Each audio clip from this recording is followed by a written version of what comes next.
నంద్యాల విజయ dairy దగ్గర high tension నెలకొంది. ఖాళీ అయిన 3 డైరెక్టర్ పదవులకి ఇవాళ నామినేషన్లను స్వీకరించబోతున్నారు.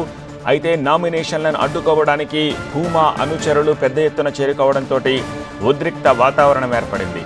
గేట్లు తోసుకొని విజయ డైరీ లోపలికి వెళ్లేందుకు ప్రయత్నించారు భూమా అనుచరులు. ఉద్రిక్తతల నేపథ్యంలో విజయ డైరీ దగ్గర భారీగా బలగాలను మోహరించారు పోలీసులు. సొసైటీ అధ్యక్షుడిగా భూమా జగత్ విఖ్యాతరెడ్డిని తొలగించింది పాలకవర్గం. అయితే పాలకవర్గం నిర్ణయంపై హైకోర్టును ఆశ్రయించారు భూమా విఖ్యాతరెడ్డిపై అనర్హత వేటు నేపథ్యంలో నామినేషన్ల ప్రక్రియ టెన్షన్ క్రియేట్ చేసింది.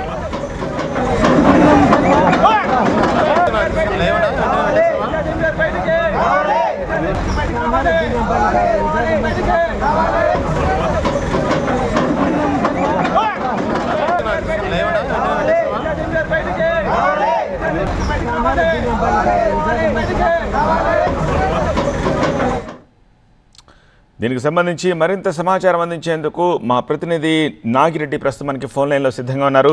నాగిరెడ్డి, ప్రస్తుతం అక్కడ ఏం జరుగుతోంది? పోలీసుల పర్యవేక్షణలోనే ఈ కార్యక్రమం అంతా జరుగుతోందా?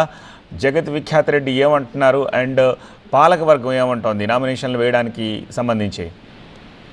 విజయ డైరీ నంద్యాల విజయ డైరీ దగ్గర కొంత ఉద్రిక్త వాతావరణం నెలకొంది. మొత్తం 3 డైరెక్టర్ పోస్టులు ఖాళీ అయ్యాయి. వీటికి ఎన్నికలు జరగాల్సిన నోటిఫికేషన్ ఇచ్చారు. ఈ రోజు నామినేషన్లు వేయనున్నారు. అయితే ఈ నామినేషన్లకు వేయడానికి ఎవరు ముందుకు రావద్దని చెప్పి భూమా జగత్ విఖ్యాతరెడ్డి అనుచరులు పెద్ద ఎత్తున డైరీ దగ్గరకు చేరుకున్నారు. ఎవరైనా నామినేషన్లు వేయడానికి వస్తే అడ్డుకుంటామని హెచ్చరిస్తున్న పరిస్థితి ఉంది. పోలీసులు పెద్ద ఎత్తున అక్కడ మోహరించిన పరిస్థితి ఉంది. ఇప్పుడు విజయ డైరీ చైర్మన్ గా అవ్వాలని భూమా జగత్ ప్రయత్నిస్తున్నారు. ఇందుకోసం అక్క భూమా అఖిల ప్రియ తీవ్రంగా ప్రయత్నిస్తుంది. అయితే ఈ ప్రస్తుతం చైర్మన్ గా ఉన్న ఎస్వి జగన్మోహన్ రెడ్డి దీనికి పూర్తి అభ్యంతరం చెప్తున్నారు. జగత్ విఖ్యాత్ అసలు డిస్క్వాలిఫై అయ్యి అతను సమాంతరంగా విజయ డైరీకి సమాంతరంగా జగత్ డైరీ నడిపారు.